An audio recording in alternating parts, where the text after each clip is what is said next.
बच्चों, national children science Congress के माध्यम से 10 से 17 आयु वर्ष के बच्चों को शोध की प्रक्रिया यानी रिसर्च मेथडोलॉजी समझाने का प्रयास किया जा रहा है।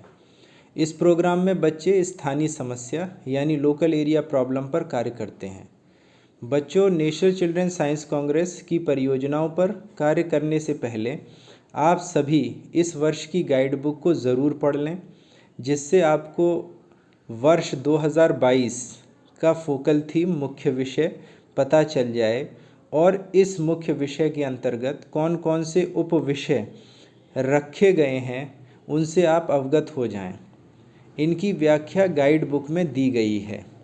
इस वीडियो के माध्यम से आज हम मुख्य विषय और उसके अंतर्गत आने वाले उप विषयों के बारे में सीखेंगे। इस वर्ष यानी 2022 के लिए जो मुख्य विषय यानी फोकल थीम निर्धारित किया गया है वह है understanding ecosystem for health and wellbeing, यानी स्वास्थ्य और कल्याण के लिए पारितंत्र को समझना। इसके अंतर्गत 5 उपविषय रखे गए हैं। पहला, नो योर इकोसिस्टम यानी पारितंत्र को समझना। Second, fostering health, nutrition and wellbeing यानी स्वास्थ्य, पोषण व कल्याण को प्रोत्साहन देना। Third, social and cultural practices for ecosystem and health यानी पारितंत्र और स्वास्थ्य के लिए सामाजिक और सांस्कृतिक प्रथाएं। Fourth, ecosystem based approaches for self reliance यानी आत्मनिर्भरता के लिए पारितंत्र आधारित दृष्टिकोण। फिफ्थ सब थीम है technological innovation for ecosystem and health यानी पारितंत्र और स्वास्थ्य के लिए तकनीकी नवाचार। फोकल थीम और इसके अंतर्गत सब थीम के अध्ययन से हमें फोकल थीम के दायरे में आने वाले आइडियाज़ यानी विचारों का पता चलेगा। इन्हीं मौलिक विचारों पर प्रोजेक्ट तैयार करना चाहिए। चलिए इस वर्ष यानी 2022 के लिए निर्धारित फोकल थीम यानी मुख्य विषय को और समझने का प्रयास करते हैं। मुख्य विषय एक बड़ा क्षेत्र निर्धारित करता है जो हमें शोध के लिए यानी रिसर्च के लिए एक बड़ा दायरा उपलब्ध कराता है। हम जानते हैं कि इकोसिस्टम यानी पारितंत्र पृथ्वी ग्रह पर जीवन को सहारा देते हैं। जो कुछ भी जीवन के लिए आवश्यक है जैसे फूड, वाटर, साफ हवा, शेल्टर, जलवायु का नियमन यानी क्लाइमेट का रेगुलेशन, सब कुछ पृथ्वी पर मौजूद विभिन्न इकोसिस्टम प्रोवाइड करते हैं। यदि इकोसिस्टम जितने स्वस्थ होंगे यानी इकोसिस्टम जितने स्वस्थ होंगे पृथ्वी पर उपस्थित जीवन भी उतना ही स्वस्थ होगा। यदि इकोसिस्टम अस्थिर होगा यानी अनस्टेबल होगा तो उस इकोसिस्टम पर आश्रित जीवन भी अस्थिर यानी अनस्टेबल होगा। मानव के क्रियाकलापों से इकोसिस्टम को नुकसान पहुंच रहा है, इकोसिस्टम नष्ट हो रहे हैं। इसका प्रभाव मानव स्वास्थ्य, समाज व संस्कृति पर पड़ रहा है। जलाशय सिकुड़ते जा रहे हैं, अंडरग्राउंड वाटर का लेवल गिरता जा रहा है, फूड प्रोड्यूसिंग सिस्टम सब कुछ डिस्टर्ब है, क्लाइमेट चेंज हो रहा है। इसका प्रभाव मानव स्वास्थ्य पर पड़ रहा है। यदि ये समस्याएं या इन समस्याओं का प्रभाव आपके क्षेत्र में दिख रहा है तो इस प्रकार की समस्या को चुनना चाहिए और समस्या के समाधान तक पहुंचने का प्रयास करना चाहिए। आप अपने आसपास की समस्याओं की सूची बनाओ। यदि कोई समस्या इस वर्ष के मुख्य विषय के अंतर्गत आ रही है तो उस पर कार्य करो। जलवायु परिवर्तन यानी क्लाइमेट चेंज की वजह से एग्रीकल्चरल प्रोडक्शन घट रहा है। यदि ऐसा आपके क्षेत्र में भी हो रहा है तो समस्या चिन्हित कर उस पर कार्य करो और कारण जानने का प्रयास करो और समाधान प्रस्तुत करो। जलवायु परिवर्तन से पोषक तत्वों पर असर पड़ रहा है। इसकी वजह से बच्चों के स्वास्थ्य पर असर पड़ रहा है, बीमारियां फैल रही हैं व नई बीमारियों की उत्पत्ति हो रही है। यदि आप अपने क्षेत्र में ऐसा कुछ देख रहे हैं तो इससे जुड़ी समस्या पर कार्य कर सकते हो। मानवीय क्रियाकलापों से जलवायु परिवर्तन से वेटलैंड यानी दलदली क्षेत्र का क्षेत्रफल कम हो रहा है। वेटलैंड नष्ट हो रहे हैं, तालाब कुआं नष्ट हो गए हैं, नदियां सूख रही हैं। आपके क्षेत्र में इसकी क्या स्थिति है, चिन्हित कर उस पर कार्य कर सकते हो।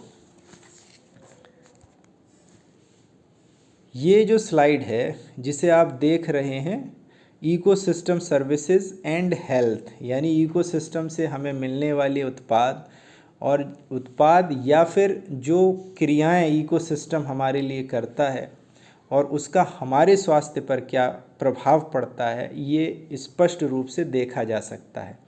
इस स्लाइड को देखें तो पता चलेगा कि हमारा अस्तित्व इकोसिस्टम के अस्तित्व पर निर्भर है। चाहे फूड हो, फ्रेश वाटर हो, बायोलॉजिकल प्रोडक्ट हों, टिम्बर, फाइबर, फ्यूल्स हों, ये सभी हमें इकोसिस्टम से प्राप्त होते हैं। Ecosystem climate, infectious disease, nutrients, detoxification को नियंत्रित करते हैं। ये सांस्कृतिक, धर्म और रिक्रिएशन का केंद्र है। इकोसिस्टम से मिलने वाले उत्पाद व उनका हमारे स्वास्थ्य पर क्या प्रभाव है, जानने का प्रयास करते हैं। पहला लेते हैं फ्रेश वाटर। जल ही जीवन है। आप अपने क्षेत्र में फ्रेश वाटर की उपलब्धता का अध्ययन कर सकते हैं। प्रति व्यक्ति पानी की आवश्यकता, पानी की कमी का अध्ययन किया जा सकता है। दूसरा जो उत्पाद हमें मिलता है इकोसिस्टम से, पारितंत्र से, यानी भोजन, फूड। विश्व का फूड प्रोडक्शन इस समय की जनसंख्या के लिए पर्याप्त है, लेकिन फिर भी लोग भूखे सो रहे हैं। कारण और समाधान खोजे जा सकते हैं। मानव स्वास्थ्य इकोसिस्टम की प्रोडक्टिविटी पर निर्भर करता है। आप लोकल क्रॉप्स की लिस्ट बना सकते हैं, उनमें मौजूद न्यूट्रिएंट्स और उनका मानव स्वास्थ्य पर क्या प्रभाव है, इसका अध्ययन कर सकते हैं। फूड हैबिट्स यानी और स्वास्थ्य पर भी अध्ययन किया जा सकता है, क्योंकि विशेष स्थान पर, विशेष मिट्टी पर विशेष फसल होती है और इनका स्वास्थ्य पर क्या प्रभाव है, अध्ययन करके देखो। Third, timber, fibre and fuel, यानी WHO के अनुसार आधी आबादी सॉलिड फ्यूल जैसे लकड़ी, कोयला आदि पर आश्रित है। ऊर्जा के लिए इन्हें जलाया जाता है। इससे प्रदूषण होता है, रेस्पिरेटरी डिजीज़ होती हैं और बीमारी से मौत भी होती है। आप इंडोर पॉल्यूशन व आउटडोर पॉल्यूशन का अध्ययन और इनका स्वास्थ्य पर क्या प्रभाव है, ऐसा अध्ययन कर सकते हैं। क्या समाधान है, ये खोजे जा सकते हैं। टिम्बर एक्सप्लॉयटेशन से पेड़ पौधों की प्रजातियां विलुप्त हो रही हैं। प्रजातियों के प्राकृतिक वास स्थान नष्ट हो रहे हैं। नए माइक्रोब्स पैदा हो रहे हैं। नई बीमारियां जनसंख्या को प्रभावित कर रही हैं। आप अपने क्षेत्र का अध्ययन करें, बीमारियों के पैटर्न का अध्ययन कर सकते हैं। जो चौथा उत्पाद जो हमें इकोसिस्टम से मिलता है वो है बायोलॉजिकल प्रोडक्ट्स, यानी विश्व की आबादी पूरी तरह से डायरेक्टली और इनडायरेक्टली इकोसिस्टम से ही प्राप्त प्रोडक्ट्स पर आश्रित है। चाहे वो औषधियाँ हों, चाहे खाद्य पदार्थ हों। आप अपने क्षेत्र के औषधीय पौधों का अध्ययन कर सकते हैं और क्या नई नई चीज़ें जो इकोसिस्टम से लोग प्राप्त करते हैं उसकी सूची व उनका अध्ययन किया जा सकता है और वर्तमान में इसकी क्या स्थिति है, इसका अध्ययन किया जा सकता है। Nutrients and waste management, processing and detoxification, ये भी इकोसिस्टम का एक हिस्सा है। ये सब नेचर कंट्रोल करता है, यानी ecosystem play critical role in recycling and redistribution of nutrients. Wetlands प्राकृतिक फिल्टर हैं, ये जल को स्वच्छ बनाते हैं। पानी में उपस्थित केमिकल्स, टॉक्सिक एलिमेंट्स जैसे हैवी मेटल्स हैं, कैडमियम है, लेड है आदि को रिमूव करते हैं। आप अध्ययन कर सकते हैं कि किस प्रकार पौधों की प्रजातियां जल की अशुद्धियों को दूर करती है। अत्यधिक कीटनाशकों के प्रयोग से सूक्ष्म जीव नष्ट हो रहे हैं। इन माइक्रोब्स के कम होने से सॉइल न्यूट्रिएंट लेवल पर क्या असर पड़ रहा है, कृषि उत्पादन पर क्या असर पड़ रहा है, ये अध्ययन किया जा सकता है। कीटनाशकों के प्रयोग से पॉलिनेटर्स की संख्या व विविधता कम हो रही है, इससे कृषि उत्पादन पर क्या असर पड़ रहा है, क्या समाधान हो सकते हैं, ऐसा अध्ययन किया जा सकता है। रेगुलेशन ऑफ इन्फेक्शियस डिजीज़, यानी इकोसिस्टम का एक महत्वपूर्ण भाग है। वेक्टर चाहे वाहक हो, पैथोजन यानी रोगजनक हो, पैरासाइट यानी परजीवी हो, इनका इंटरेक्शन, कंट्रोल और स्प्रेड सब कुछ इकोसिस्टम के स्वास्थ्य पर निर्भर है।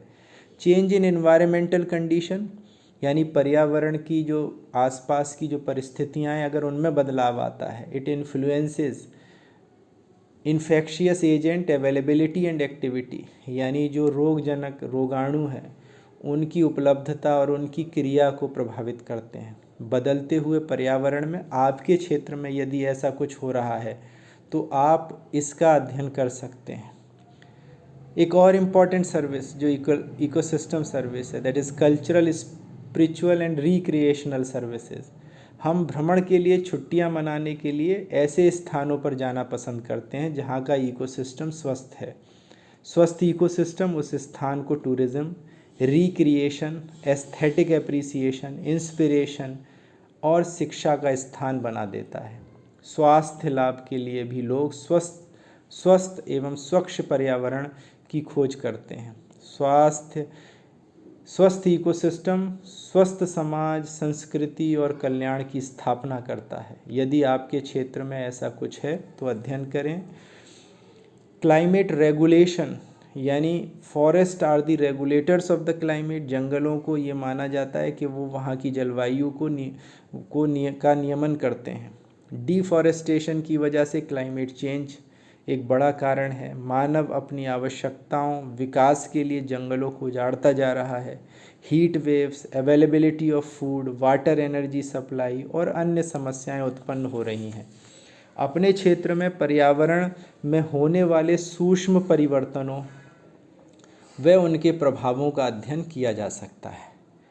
अभी तक जो भी चर्चा की ये फोकल थीम की व्याख्या के लिए पर्याप्त तो नहीं है, लेकिन आपकी शुरुआत के लिए पर्याप्त है। जो भी आइडियाज़ आएँ उन्हें लिखो, परियोजना चुनो। यह परियोजना फोकल थीम के अंतर्गत निर्धारित सब थीम में से किसी एक सब थीम के अंतर्गत आएगी।